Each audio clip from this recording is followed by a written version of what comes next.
จ้าหอดขั้นตอนการใส่ถุงแล้วอันนี้คือต้มเนาะไปให้น้าสาวต้มให้วังมื้อเช้านี่พี่น้องมันเด้อบัดนี้หอดเวลาล้างแล้วเนาะเวลาล้างกับสียากแน่มาเผื่อสีได้อันหนึ่งนี่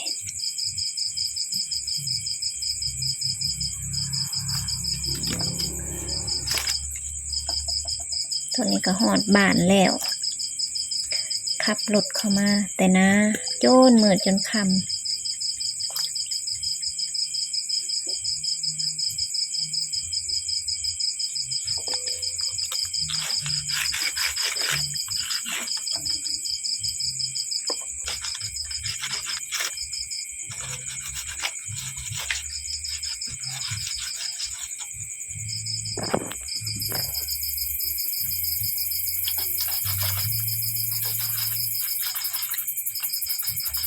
อันนี้อ่อนๆนี่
จ้าหอดขั้นตอนการใส่ถุงและอันนี้คือต้มเนาะไปให้น้าสาวต้มให้วังมื้อเช้านี่พี่น้องต้มให้บ่ได้ใส่หยังเนาะน่าสิใส่แต่เกลือนั่นแหละเนาะอันนี้เม็ดอ่อนๆเดี๋ยวสิซิมเบิ่งนี่แซ่บอยู่อันนี้ต้มแต่มื้อก่อนแม่ต้มเอาเข้า2ฟีตไว้รวมแล้วก็ได้ประมาณซ้ำนี่เนาะเลยค่ะสิห่อใส่ถุงเอาถุงมาแล้วมื้อนี้แล้วก็มีตัวนั่นตัวที่กำลังล้างอยู่หันยังบ่ทันได้แล้วเนาะสะหุงก็เพื่อสิล้างแล้วมื้ออื่นก็สิล้างต่อเพราะมันยังอยู่ในหันเสียดายคันสิทิ้งก็ได้นี่แดงใส่ถุง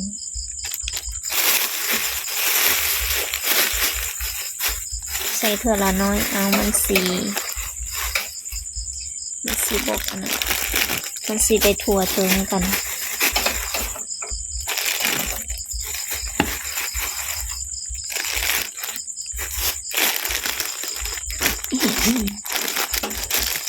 บ่เห็ดปุ่งเนาะเห็ดแฟบๆ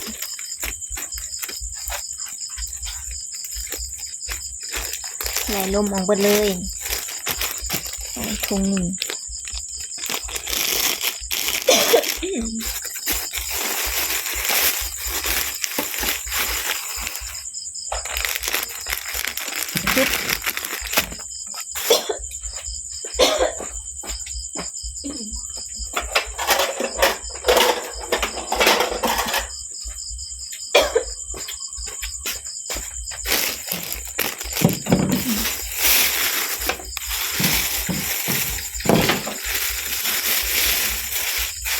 บัดล่างแล้วหนึ่งแล้วต้มแล้วก็ได้น้อยหนึ่งมันบ่ลายบัดตอนล่างนะยากพอมันดอกหน่อยเนี่ยอันนี้หามือตำอีกนะคนกันผสมกันมีแต่เห็ดอ่อนหมดเลย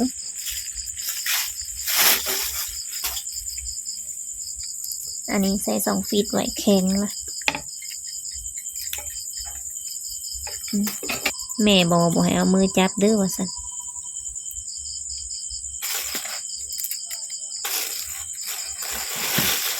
ยันมันถือมือแล้วยันมันบูดเพิ่นว่า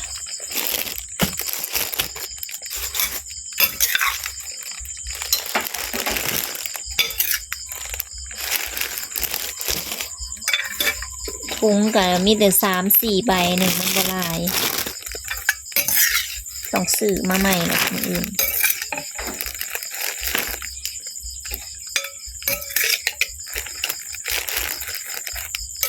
หาเองกับมือ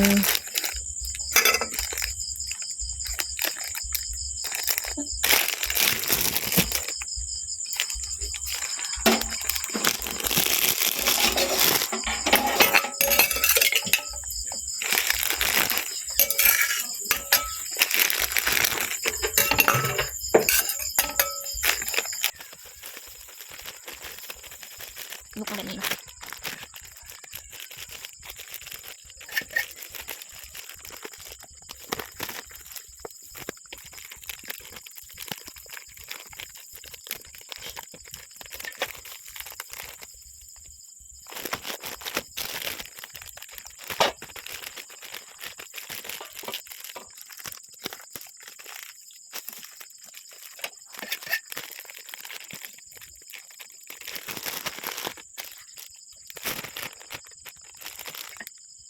เห็ดแล้วนี่หมักแล้วนี่กับอันหมักแบบนี้อะไรมาเสียงกว่ากัน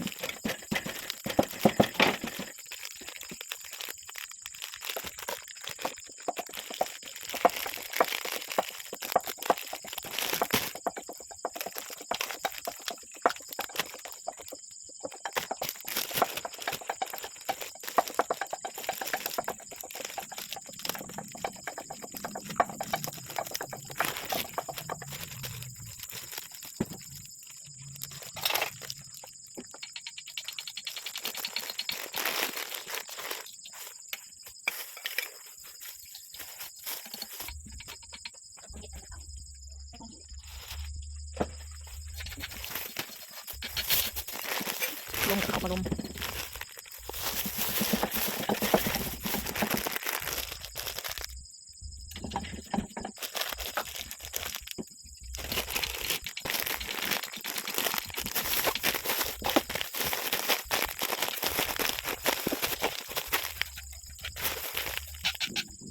ใส่2 ฟีตไว้เดี๋ยวมือหนาเอาลงปกติอันต้มเห็ดมันต้องมีน้ำมันจะสีแบบเป็นแข็งเป็นมีน้ำมัน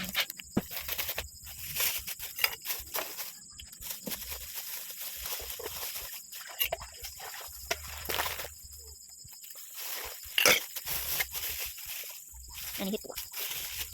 ใส่เห็ดตัวน้อยเห็ดเป็นมุกไว้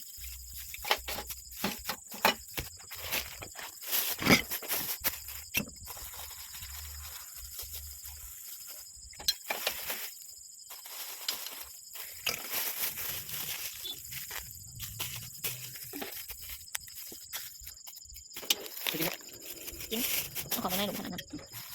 แกงเห็ดถูกเอาไปแกะข้างในหรอ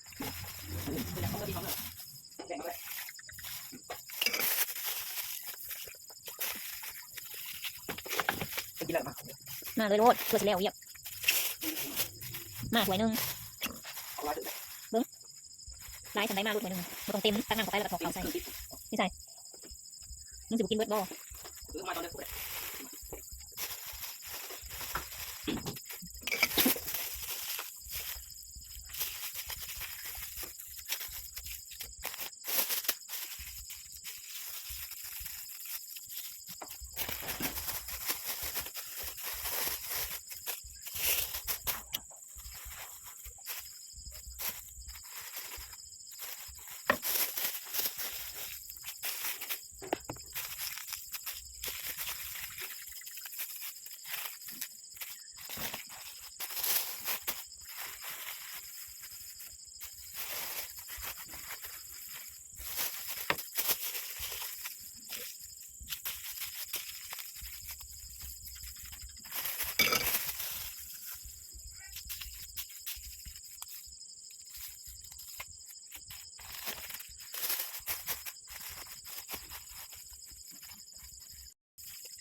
จะกล่องนี่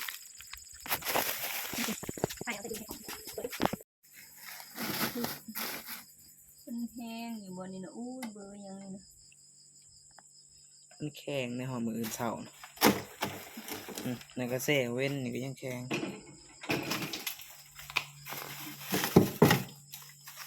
อันนี้เป็นเห็ด